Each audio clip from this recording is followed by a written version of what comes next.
Welcome back to College Central, the most watched and respected talk show in America. Today we will talk about a highly controversial topic, but a topic we do need to address. Should college athletes be paid? To answer this question, I'm joined today with collegiate soccer player Jared Tomasak and anthropologist and sports correspondent Diego Conti. Before we dive into this issue, I know many people in the audience probably have the same question I have right now. Why should people even care about college athletes or sports in general? For this, I bring in anthropologist and sports correspondent Diego Conti. Diego, what do you have to say about this? Yes. Sports is often defined as the world's favorite pastime. Sports allows us to forget about our problems with its magic and brings joy to many kids and people all around the world. Playing sports is not only good for the mind, body, and spirit. Sport also teaches us life skills like learning accountability, dedication, and leadership, among many other traits. Putting it all together by playing a sport is a winning combination. Thank you, Diego Conti. And after saying all the positive things about playing and watching sports, I want to say what is wrong with sports in today's society. For example, college sports has turned into a corrupt, multi-billion-dollar business, making huge profit off college athletes. Each week, we see the athletes on the field for game day, but we don't see their struggles and hardships they face when training and going to school. College athletes are being overworked and undercompensated by their universities. They dedicate at least 40 hours a week to their sport on top of being a full-time student and are being unfairly used by their universities to make hundreds of millions of dollars worth of shirt sales and TV endorsements. I contend that college athletes should get paid because they're put in a very physically demanding environment. They work like full-time employees and then have to be full-time students. And they generate hundreds of millions from the university and are not compensated fairly. More history is that in the 1950s, the NCAA finally created student-athlete compensation, which was to help pay for tuition and housing, but still had very strict laws and regulations that banned any other form of compensation. Fast forwarding to today, college sports has a huge impact and popularity in the United States, but we are still running on the same student-based compensation that was established in the 1950s. College athletics nowadays is run much like a business, with ticket, merchandise, and broadcast contracts providing a huge source of income for the institutions all around the United States. Whereas in other countries, their universities are mostly government funded. Student athletes bring in hundreds of millions of dollars in revenue to their schools in the United States. And because of the huge profits generated and the amount of hours student athletes dedicate to the sport, the NCAA should really reevaluate how they compensate players, because they are still running on the scholarship-based compensation that they established in the 1950s. And so much has changed in the last 60 years. Right, Diego? Right. Because it is not fair and unethical to not pay these youth for working almost 40 hours a week to help their university sports teams. And speaking about, they work like full-time employees, but they don't receive the benefit of payment. Like I've said before, they dedicate at least 40 hours a week to their sport, and these young men and women are laboring under very strict and arduous conditions. So they really are laborers in terms of the physical demands on them, while on top of that, they're trying to go to school and being required to go to school. Diego, what hardships do you see that student athletes face because of this system that they are put under by the NCAA?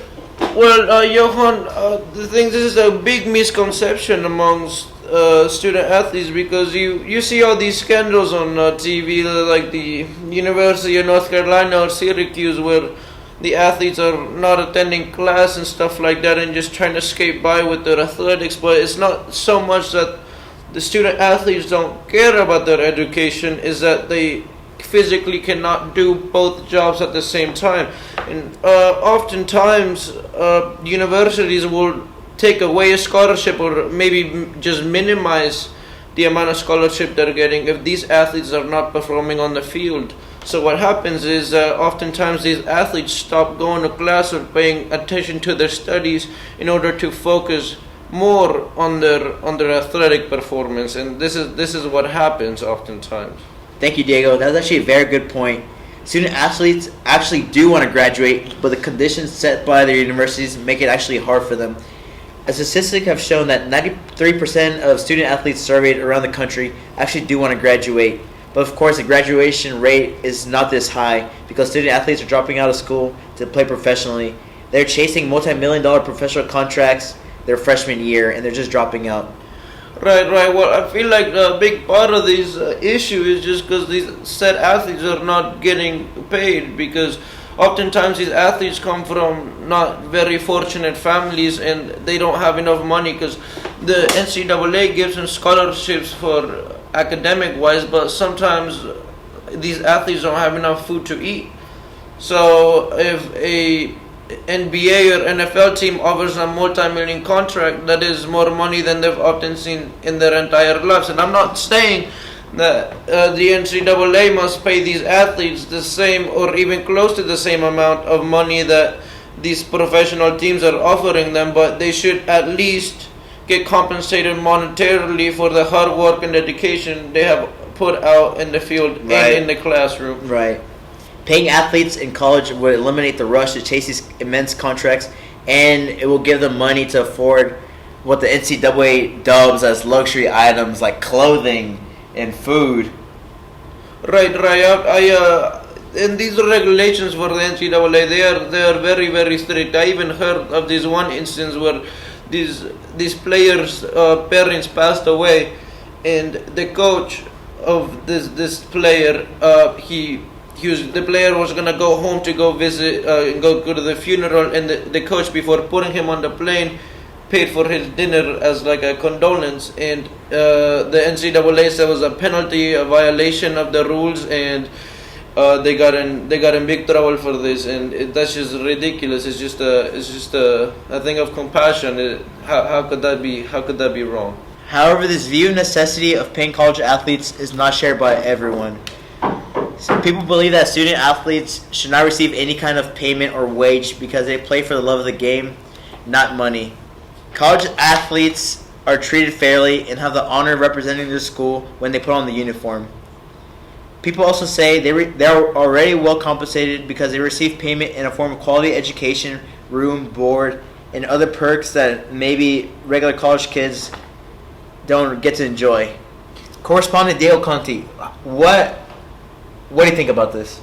Yes. Well, these student athletes get scholarship for their education, but what the NCAA does not consider is that most of these athletes only join because it's the only pre-professional athletic program that the United States offers. So a lot of these athletes are not even interested in acquiring education. They just want to go into the next level and play in their athletics. So if they offer some kind of monetary incentive, these athletes are going to be more willing to stay because they're actually getting some kind of monetary value out of it on top of receiving an education. So this way you would see less athletes not graduating, and joining professional programs because it's a better opportunity because you get educated, so that way you have a degree after you retire from your athletic career, and also you're making a little bit of money in the meantime. Today we are joined with Jared Tomasak, student athlete here at St. Edward's University. And Jared, I have a question for you. What are your experiences as a student athlete? You know, between the fall and the spring semesters, we do find ourselves practicing every day throughout the entire semester, fall and spring, during season and off season. And being a student athlete, it's hard to spend time doing schoolwork whilst focusing on soccer as well. And yeah. Do you think your sport interferes with your coursework, and does this affect your grades? Oh, absolutely. I mean, during season, every other week we spend from Wednesday to Sunday on an away trip, and that takes a lot of time away from your schoolwork, and you often find yourselves doing homework on that Sunday. You get back from away trips to catch up for the week you left on in the week coming. Dang, that's looking rough. Forward to. So, do you think student athletes should get paid? Absolutely. I mean, I've been playing soccer for 15 years, and especially once I've joined a collegiate team, that it's almost like a job because every single day you're out there working whenever you should be studying or something like that, and it just seems really beneficial to student athletes. Good input. Thank you so much. To conclude, playing sports is one of the most important aspects of youth culture, and that's why not paying student athletes fairly is unjust.